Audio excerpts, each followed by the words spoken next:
Hello everyone, welcome to Kingdom Blue Studios Presents.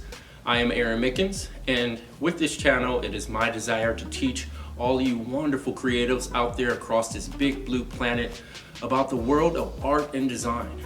I hope to inspire you all with creative and well-versed techniques through visual art.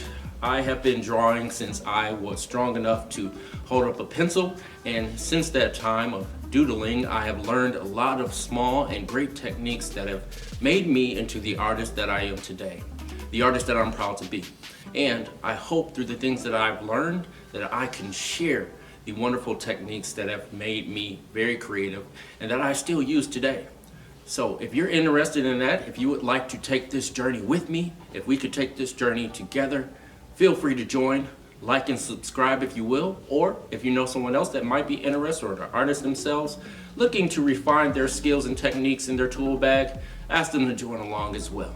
So today, on the very first day of our journey, we will be discussing light. Light happens to be, in my opinion, the most important aspect of all visual art and design, or pretty much anything visual at all. And why is that? Well, that's because without light, we actually can't see. So we need light in order to appreciate visual things. The relationship light has with certain things and different things has a different impact on how we interpret those things in general. Before we begin, we're going to need some supplies. Now I have here some supplies that I use pretty much every day. I think they're all very reliable. Some of these, if you would use, would help you in developing some techniques that we're going to use a little later in this channel. So, of course, we're going to need our handy dandy eraser. Now, I preach a lot about allowing yourself to make mistakes. I think that as we make mistakes, we give ourselves opportunities to learn. So have our eraser. Going to need a drafting pencil. So I use a drafting pencil pretty much for sketching out my ideas and just getting the roughs down, getting a general framework of what I want, depending on what subject I'm drawing from. So we're going to need a shader. This is made out of paper.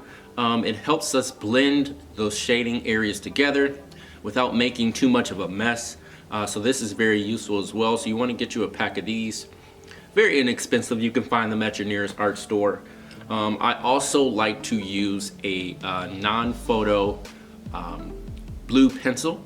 Now this pencil is very useful because when you're sketching, if you're like me, if you like to take photos of your sketch work, let's say if you're using it and you want to transfer it to a digital program, blue lead doesn't pick up very well on camera. So if you want to transfer it digitally and you're taking photos of your work and you want to go over that image and you don't want to pick up too much of those sketch lines to go over it and ink it digitally, this is very useful as well. A lot of artists use this just to sketch out their ideas if they're going to transfer it to a digital program, as well as a marker of some sort. You want a very reliable inking marker. It doesn't have to be very technical. It doesn't have to be professional specific. Just a standard marker would do. I picked this up at my local art store, but I would just as easily use one that I found from the dollar store as well. You don't always have to go for the most expensive either. Use your tools the way that you like. Utilize them to your best advantage. And as you begin to refine your technique, as you begin to understand more of how your process of doing things works for you and developing the look that you want, you'll kind of get a feel for what tools and supplies work better. You'll come to also realize that the more expensive is not always the best for you. Sometimes the cheap stuff works even better. So you get a feel for that and how you like it. Now we'll also just need our standard pencil. Now there are different grades of pencil. I like to use a 2B pencil because it's a little bit darker. When I'm going over my sketch, I like to go over it with this pencil.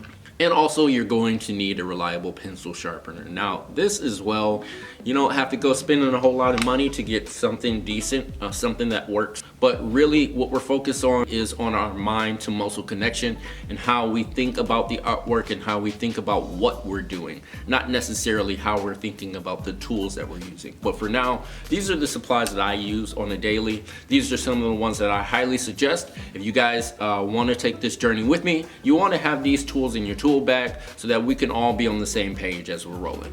Now that we got our supplies, let's talk about why light is important to begin with. Light is important because in our artwork, it gives us a sense of value and it creates a focal point of what we want to tell our viewers are important. We use lighting to create perspective. We use lighting to illustrate dynamic within our artwork. We can also use lighting to determine a story that we want to tell our viewers. Lighting is a great tool and one of the most important tools to help our viewer to appreciate what we're trying to show them. But really, in its most basic form, light is important because without light, we actually can't see at all. So we need light to be able to see things and visually appreciate them. Light allows us to see. There's this thing, it might be new to some people, but it's called reflection. Reflection is light bouncing off of a surface, and how we see that thing is determined by that object's ability to reflect light back into our eyes. Some objects are very reflective, such as metal or glass, and some objects are less reflective, such as paper or wood or cotton. Certain materials absorb light and certain materials reflect it very easily. So our eyes interpret that relationship that light has with different materials and different objects. We're going to learn a little bit more about that into this journey, but for now, let's get to more details. Light does not have to be boring. In fact, we can utilize light to tell the most dynamic story of our artwork. We can use color and lighting, like the light you see here is digital. It has color behind it, a blue hue to it. But there are also different forms of light, such as organic light, like we see in fire. Fire has an orange and umber color to it. That changes the drama that you might see of it. Then there's also fluorescent light, like the light you might see in your home or in a lamp or such, or in something like a flashlight. Light creates different mysterious moods or uplifting moods. It depends on how you use it. So it's really up to you what kind of mood you think you want to set.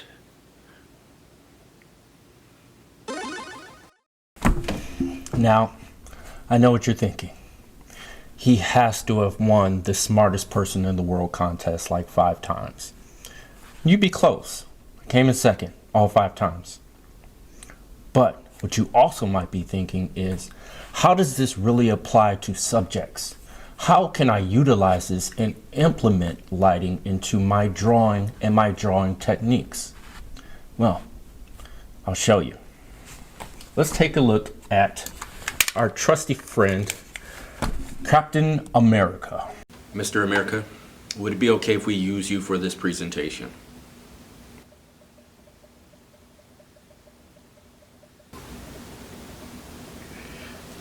Okay, what if we want to change the direction of our light source? As you can see here, I've set it up to where the light is facing Captain America. But let's have a little fun with things. Now that we got the light set, we could look a little more in depth about how lighting operates on a subject. So, with the consent of Mr. America here, we're going to create a light source using this flashlight. Now, let's say this light represents the sun. We're going to use Mr. America here to create the dynamics of lighting and shadows. So if I point this light representing the sun at Mr. America, you can see that something takes place. If you look below, you'll see that there is a shadow. And one important aspect of lighting and shadows is that the shadow will always be in opposing direction to the light source. If I put the light source on the left side, you'll see the shadow cast on the right. But on the right side, you'll see the shadow cast on the left. The shadow will always be in opposing direction to the light source. So what's happening here is that light is shooting towards the subject, but it is being blocked. The light rays are being blocked by the subject itself. And this is why the shadow that is cast takes the form of the subject it is being cast around, blocking the flow of light. Another aspect of lighting is that it can get more or less intense, and in direct relationship to the shadow as well. The more intense the light source is, the more intense the shadow is. It actually gets a lot darker. But the further away that we pull the light, the softer the shadow gets. That is because the light is refracting into space. The closer we get to the subject, the more surface area the light has on the object itself, therefore creating a deeper and darker shadow. We can use a lot of this to our advantage. Let's say we wanted to create an interrogation. Where were you on the night of the 13th? Light creates the shadows, and shadows stay in opposing direction no matter which angle the light source is pointing, because the light source has a direction. Light is flowing from the source in the direction it's aimed. Alright guys, now it's time to get to the fun part. We've learned the basics and the fundamentals of lighting, how it creates shadows, dynamic, it can tell a story, the value, how lighting has different intensities.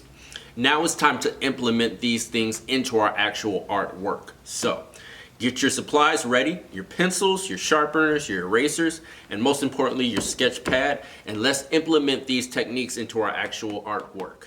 Come with me.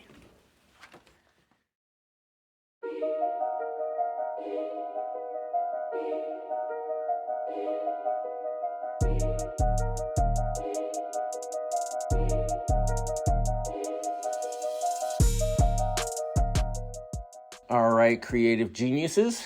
Now that you got your sketch pads ready, I want to give you guys a quick figure study of how to draw our Captain America figure. A good rule of thumb is that it's about 7 heads long from head to toe.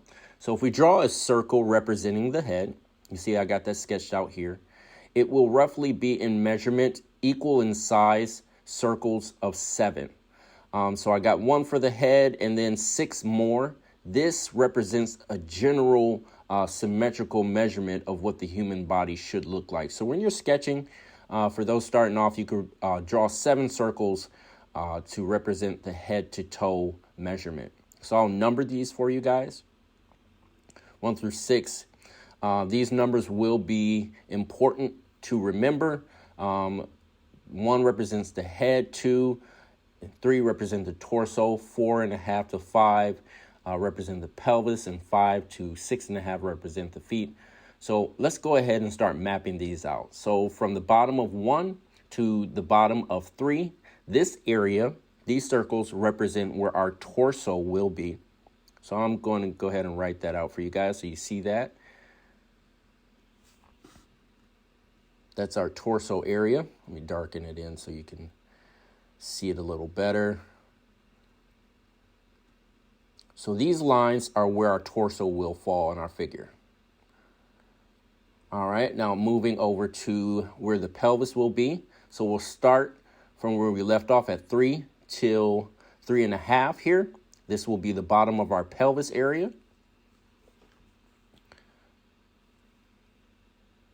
So we got that scripted in. And from 3.5 to 6.5 here, in the middle of the 7th circle, the 6.5, this is where our legs will fall. So this whole area is our legs. So we're just mapping this in so you get a good estimation of how long things should be to make it symmetrical.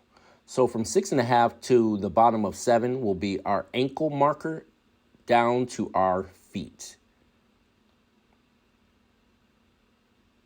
See that? This is general measurement of how things should be.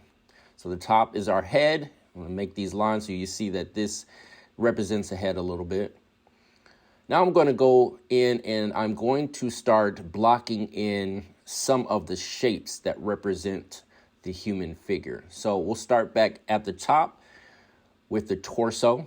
Let's start blocking in some of these shapes so we can start building our character. I like to start just very lightly with a light circle, represent the chest and pectoral area, just to kind of block in where I want things to go. I got the sides in here, the sides of the abdomen, and from there I go up to represent the sides of the torso. Block in where the waist and top of the pelvis will be. I'm just blocking in the shoulder area. It doesn't have to be pretty right now. Just remember that. We're just sketching and having fun, making happy mistakes. I want to sketch in a crescent type shape to represent where the pectoral muscles will go, the chest. So I'm just sketching that in, and we want to make sure that we're always training ourselves to pay attention to symmetry. So you'll see me divided in half a lot with these lines down the middle. That's just training my mind to keep everything symmetrical. I'm gonna go ahead and sketch in the neck here, so I know where I want that to fall, how I want that to look. This is just a basic profile stance. Blocking in my shoulders, I got my anchor points there, 2 big circles. You're going to see me use anchor points a lot, which are basically just circle markers of where I want things to go. You always want to use that so you know where things are going to fall and maintain symmetry. So I draw a line here to show how I want the arms to lay down, and then I connect that to another anchor point, which will represent the elbows on our sides.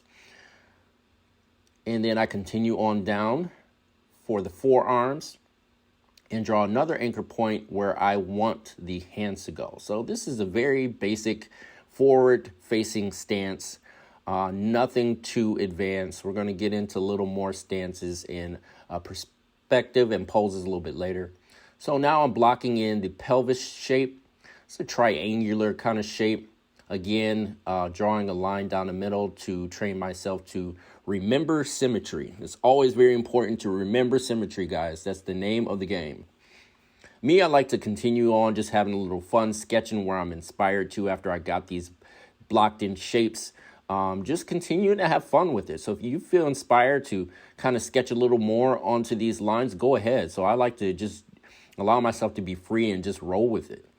So I got my biceps down and my forearms in, kind of an oval shape that narrows down at the bottom towards the wrist. It usually narrows towards the joints. So that's something to keep in mind, is that where your joints are, your shapes will kind of narrow towards them because you got a lot of bending in that area. So the human body kind of narrows towards wherever your joints will be, whether that's at the elbows or the wrist or the ankles or the knees. The main hinging points of the body, you will see that they narrow towards these areas. So I'm going to go ahead and get the lines where my legs will fall down to the knees, making sure to have them kind of go out a little bit because I want to make him look like he's grounded.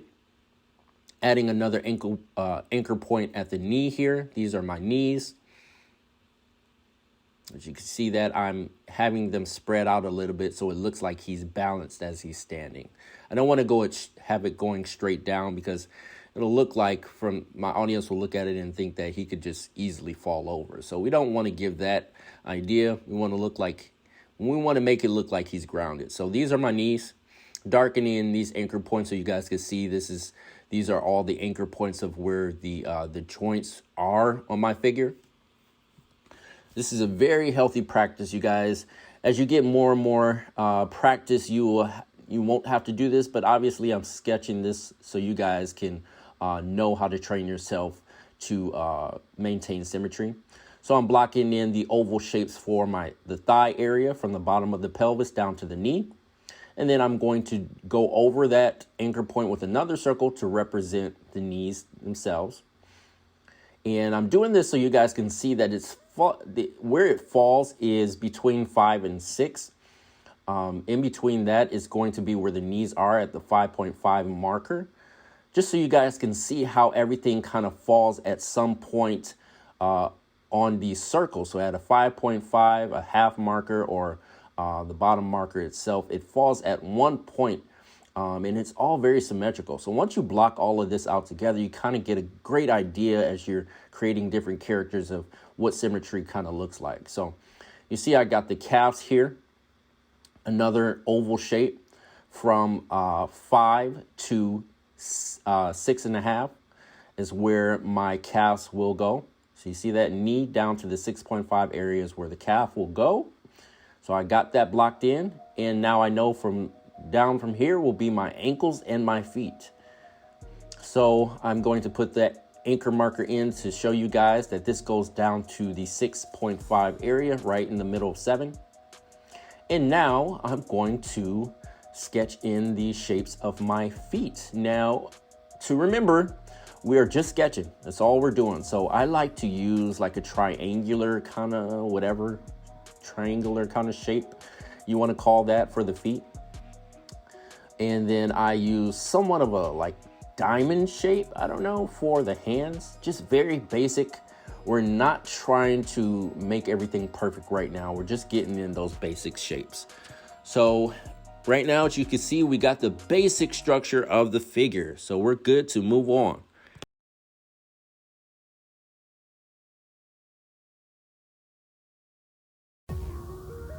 All right, guys, so I got a little bit of my own personal work here. This is a fan art I did of Batman, the Cape Crusader. I'm just going to put in where the light source is going. Of course, I don't have this on the original drawing, but I'm going to make some sketches to it so that you see what I was thinking, what my mindset was when I developed this artwork. So I'm showing you the planes of Batman's body where the light is hitting. So I have my light source again at the bottom left, and you can see from the left side of his body that's facing the light, all of that is covered in some shade or tone of the light.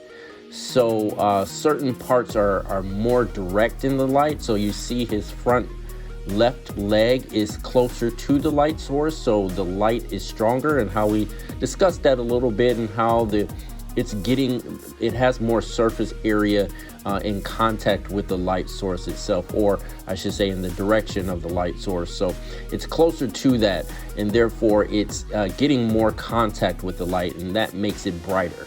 So the things that are closer to the light source will be a lot brighter and capture a lot more of that light. And as well, we talked about having an opportunity to have a secondary light source. Now, when you're just starting off, you don't necessarily need to dabble in second, third, or fourth light sources. Of course, you could do those things, but you want to make sure as you're learning, as you're getting the rhythm going, you want to keep it simple. But just to give you an illustration of what I've done, to show you how you can create more depth and make it more dynamic with a secondary light source, I wanted to show you that. Also, keeping in mind that every time you add a secondary light source, you increase the amount of shadows on the subject as well. This can be a great thing. Like I said, it creates an intensity of drama, and it increases the dynamic of the photo and the image.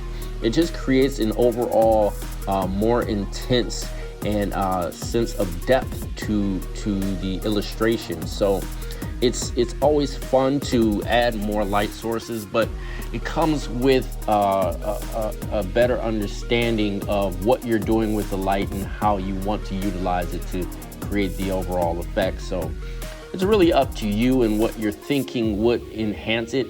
Secondary light source doesn't necessarily always do that. So just, play around with it. That's one of the fun things of creating, is that it's up to your imagination. So I hope you guys enjoy this, and stay tuned for more.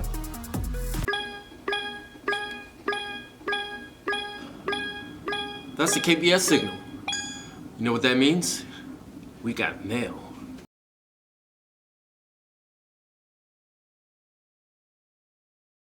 Shelby from Detroit, Michigan asks, What or who inspired you to make art?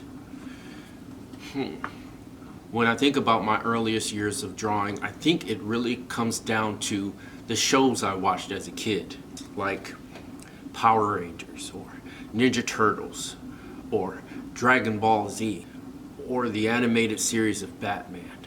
All kinds of creative shows and animated shows that really inspired me. I was very excited and I was very inspired to express that excitement or that energy in different ways.